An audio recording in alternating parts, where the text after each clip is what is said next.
സ്ത്രീകൾ പഠിക്കാൻ പോകുന്നതും ജോലി ചെയ്യുന്നതും വേശ്യാവൃത്തിക്ക് തുല്യമോ? കേൾക്കുമ്പോൾ വിശ്വസിക്കാൻ പ്രയാസം തോന്നാം. പക്ഷെ നമ്മുടെ അയൽ രാജ്യമായ ബംഗ്ലാദേശിലെ ഒരു പ്രമുഖ രാഷ്ട്രീയ പാർട്ടി നേതാവിന്റെ വാക്കുകളാണ് ഇത്.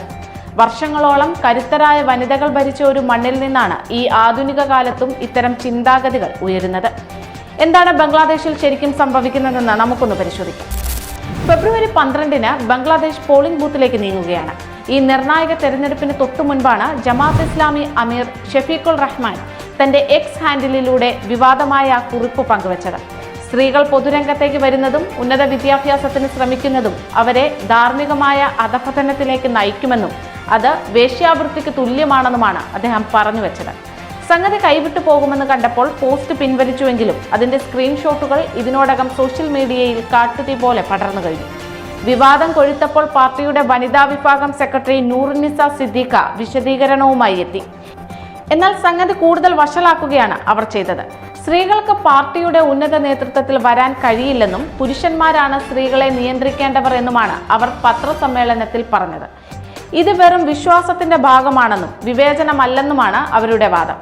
അതായത് സ്ത്രീകളുടെ മേൽ അധികാരം പുരുഷന്മാർ കാണുന്ന നിലപാടിൽ അവർ ഉറച്ചു നിൽക്കുന്നു. ഇവിടെയാണ് നമ്മൾ ഗൗരവകരമായ ആ ഇരട്ടത്താപ്പ് കാണേണ്ടത്. ദശാബ്ദങ്ങളോളം ബംഗ്ലാദേശിനെ നയിച്ചത് രണ്ട് കരുത്തരായ വനിതകളാണ്, ഷെയ്ഖ് ഹസീനയും ഖാലിദ സിയയും. ഇവരുടെ രാഷ്ട്രീയ പോരാട്ടങ്ങളെ ലോകം ബാറ്റിൽ ഓഫ് ദ ബീഗംസ് എന്നാണ് വിളിച്ചിരുന്നത്.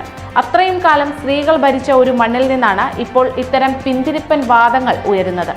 സ്ത്രീ ശാക്തീകരണത്തെക്കുറിച്ച് പ്രസംഗിക്കുമ്പോഴും ഇത്തവണത്തെ തിരഞ്ഞെടുപ്പിൽ ഒരു വനിതാ സ്ഥാനാർത്ഥിയെ പോലും മത്സരിപ്പിക്കാൻ ജമാഅത്ത് ഇസ്ലാമി തയ്യാറായിട്ടില്ല.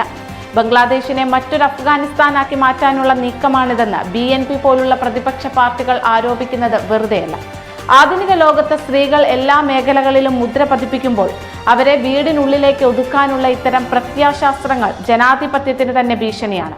സ്ത്രീകളുടെ പുരോഗതിയെ അശ്ലീലമായി ചിത്രീകരിക്കുന്ന ഇത്തരം പ്രസ്താവനകൾ ഒരു രാഷ്ട്രീയ പാർട്ടിയുടെ മാത്രം പ്രശ്നമല്ല, മറിച്ച് അത് സമൂഹത്തെ ദശാബ്ദങ്ങൾ പിന്നോട്ട് നടത്താനുള്ള ശ്രമമാണ്. ഈ വരുന്ന തിരഞ്ഞെടുപ്പിൽ ബംഗ്ലാദേശിലെ ജനത, പ്രത്യേകിച്ച് യുവതലമുറ, ഇത്തരം പിന്തിരിപ്പൻ വാദങ്ങളോട് എങ്ങനെ പ്രതികരിക്കുമെന്നത് ലോകം കാത്തിരുന്ന് കാണേണ്ട ഒന്നാണ്.